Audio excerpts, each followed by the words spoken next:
Mémoire d'une rescapée de la dictature de Sékou Touré. On en parle tout à l'heure avec notre invitée de la page culture de ce 20h. Elle se nomme Maïmouna Ba Marega. Avant l'entretien, voyons le résumé qu'en fait notre reporter Franck Quadio. Ce livre est dédié Mort injustement. Toutes les victimes du camp Boiro de Sékou Touré et toutes les autres. Mes parents auxquels je dois tout. Mes enfants et petits-enfants. Mes amis ivoiriens. Devoir de mémoire, récit témoignage et la vérité d'une femme meurtrie par les événements tragiques qui ont jalonné le règne de Sékou Touré en Guinée. Je ne dis pas que tout ce que j'ai dit soit la vérité, mais je dirais la vérité de mon peuple. Maïmouna Ba Marega, après des études primaires, arrive en France, puis revient chez elle avec un diplôme en pharmacie. Nous sommes en 1960, 9 ans plus tard, arrestation de son mari et dégradation de la situation politique, elle emprunte la voie de la clandestinité, direction la Côte d'Ivoire avec ses 4 enfants.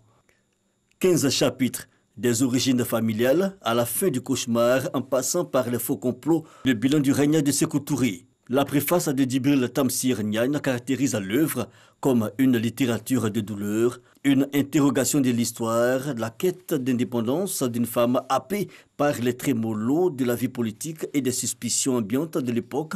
Une après-midi, les policiers au nombre de 3 ont mis à sac notre domicile. Parmi eux figurait un ancien élève de mon père du nom de Bangoura, dont j'ai...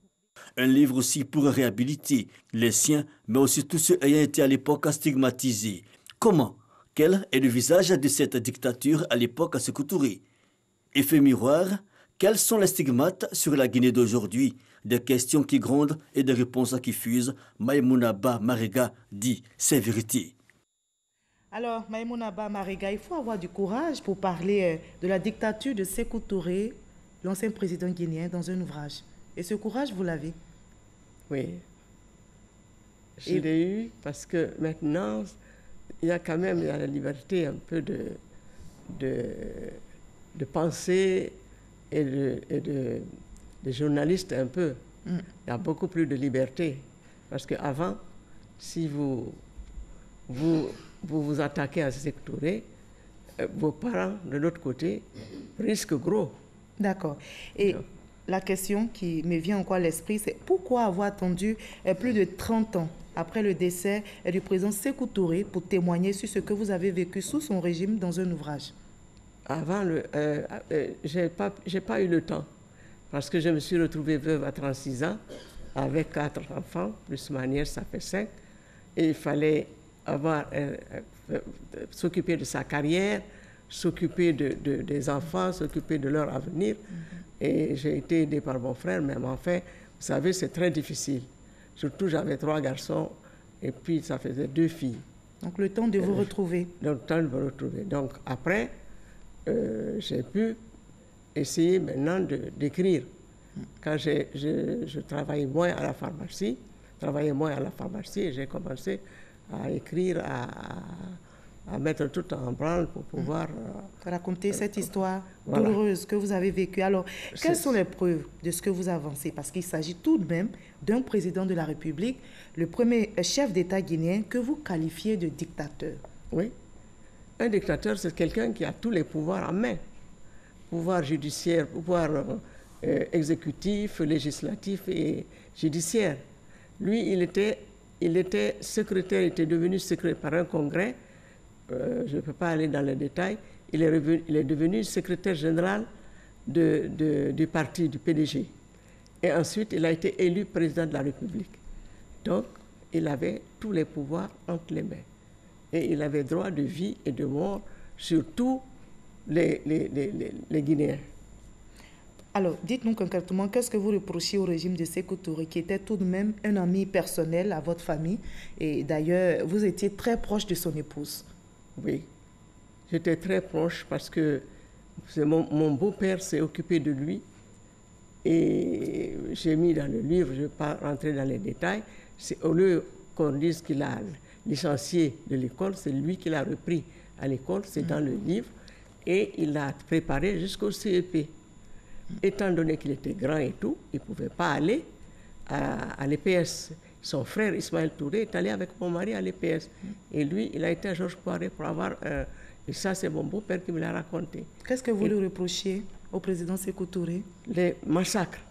Parce que quand il a dit non à De Gaulle, tout le monde était unanime avec lui. C'était en 1958, il n'y a pas eu quelqu'un non au référendum. Il n'y a pas eu quelqu'un pour dire oui, comme au Niger. Personne n'a dit oui, tout le monde était d'accord avec lui. Une fois que c'est fait, il fallait maintenant essayer que ça marche. Et lui, c'est là où il y a eu les problèmes. Voilà. Et donc ce nom que Sékou Touré a dit à De Gaulle, oui. ce nom au référendum. Oui. Alors, qu'est-ce que cela vous inspire? Un bon, un mauvais souvenir? Non, ça a été un souvenir. Moi, j'étais très intuitive et j'étais pas tranquille. J'étais pas comme mes frères qui dansaient. Pourquoi? Qui dansaient. Parce que j'avais peur. Je me dis 14 États, un seul dit non. Ça va être compliqué. Vous aviez peur de quoi? Ça va être compliqué. Des conséquences. Des conséquences diffuses. D'accord. Pas que c'est des conséquences. Et on ne savait rien encore. D'accord. Alors, votre époux a été arrêté sous le régime de Sékou Touré. Oui. Il est décédé après. Oui. Quelles sont les raisons de son arrestation? Et quand savez-vous su son décès? Le motif de son arrestation? C'est parce qu'il n'a pas dénoncé une conversation qu'il aurait entendue. C'était un prétexte, parce que la conversation, je l'ai su après, c'était simplement Sékou Touré a dit moi, je ne me laisserai pas arrêter comme Modibo. Parce que le motif? Je vais me battre. Donc, c'est là le motif. On ne lui a rien reproché. Hein. C'est ça qu'on lui a reproché, ce qu'il a tué. Alors, comment avez-vous appris son décès? Quand savez-vous? C'est à la mort de Sékou Touré. En 84? En 84. Qu'est-ce qu'il a tué? Comment? Comment? Qu'est-ce qu'il a tué? Non, il a été fusillé comme les autres. Vous savez, on les prenait. Je ne peux pas rentrer dans les détails. Mais on prenait les gens, on les attachait, on mettait dans les camions et les envoyait dans les fosses communes et on les fusillait. D'accord. Alors, vous décidez de vous exiler en Côte d'Ivoire. Oui. Comment est-ce que ça s'est passé? Et pourquoi vous avez décidé de fuir la Guinée? J'ai décidé de fuir justement cet enfer. Parce que tout mon entourage était arrêté. Il y avait, comme j'ai dit tout à l'heure, Amnesty International a dit qu'il y avait 50 000 morts. Vous comprenez? Toute l'élite a été tuée. Vous craignez pour votre vie? Je craignais pour ma vie et puis je voulais l'éducation de mes enfants. 4 enfants, vous décidez de vous exiler. Comment est-ce que vous arrivez à subvenir à vos besoins ici en Côte d'Ivoire? Je suis pharmacienne. Dès que je suis arrivée, j'ai commencé à travailler chez Mme Akangui, mon amie de faculté. On se connaissait depuis 1957. Et j'ai commencé à travailler et à inscrire mes enfants dans les lycées et à Mermoz. Plus de 30 ans après le décès de Sékou Touré, vous décidez de témoigner. Qu'est-ce que vous voulez que la jeune génération guinéenne ou africaine puisse retenir? Oui.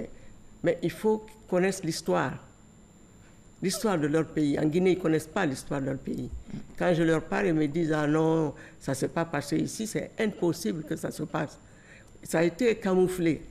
Je dis toujours, je répète toujours la phrase de votre confrère Alain Foucault, qui dit vrai que quand quelqu'un efface l'histoire d'un pays, c'est très grave.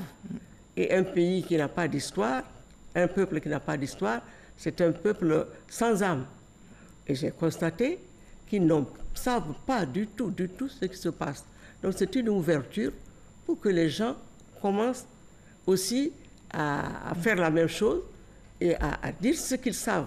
Moi, je n'ai parlé que de ce que je sais, ce que j'ai entendu. Ce que vous avez vécu. Je n'ai pas parlé d'autre chose. Et justement, est-ce qu'aujourd'hui vous êtes prête à pardonner? Pardonner, c'est difficile parce que quand vous allez là-bas, ils disent encore que ces gens qui ont été arrêtés, toute cette élite qui a été éliminée à la Staline, que c'est des traîtres. Comment voulez-vous pardonner quand on vous dit, la femme même du président dit que ce sont des traîtres, donc on a bien fait de les tuer? C'est difficile. Les leçons apprises, pour terminer, dernière question. Comment? Leçons apprises après tout ce que vous avez vécu Oui. comme difficulté. Oui. Mais la leçon à tirer, c'est que maintenant, il faut essayer d'arranger les choses. Il y a trop de haine ethnique, et ça, c'est pas en Guinée seulement, et essayer de faire la vérité, et puis on peut après se réconcilier. D'accord. Alors, pour terminer, donc, en tout cas, merci d'avoir été sur notre plateau. C'est moi qui vous remercie. Merci d'avoir été. Je suis très heureuse et je suis arrivée dans un pays accueillant, et avec le président Houphouët-Boigny, j'ai décidé de m'installer en Côte d'Ivoire. Je voulais partir en France, je me suis dit non, je préfère rester ici. La politique qu'il menait, les bases qu'il a fondé ce pays, il a créé une nation, il a créé un État. Ce n'est pas tout le monde en Afrique. Merci beaucoup. En tout cas, je le remercie, même posthume, mais je suis contente. Vous voyez ma médaille. Je remercie les autorités, le président de la République. Et la Côte d'Ivoire et c'est mon pays maintenant, c'est mon pays. Merci beaucoup, Madame Maïmouna Ba Mariga, d'avoir été notre invitée de la page culture. Pour terminer, je vous emprunterai cette belle citation extraite de l'une de vos interviews. Vous vous souvenez certainement, vous avez dit, et je cite, « La vie continue, gorgée d'amour et d'intelligence ». Oui. Merci d'avoir été avec nous. Et pour terminer, nous allons parler de la fête du cinéma à Ouagadougou qui s'achève.